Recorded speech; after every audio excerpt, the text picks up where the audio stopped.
don't listen to this if you're hungry.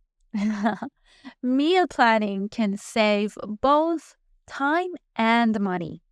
Plan your meals for the week, make a shopping list, and stick to it. And you don't need to think about it too hard. It's already done for you. You just Google it, and people have created shopping lists and meal prep for you, so you can just copy them.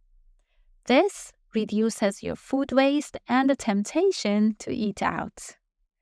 Batch cooking and using leftovers can further stretch your food budget.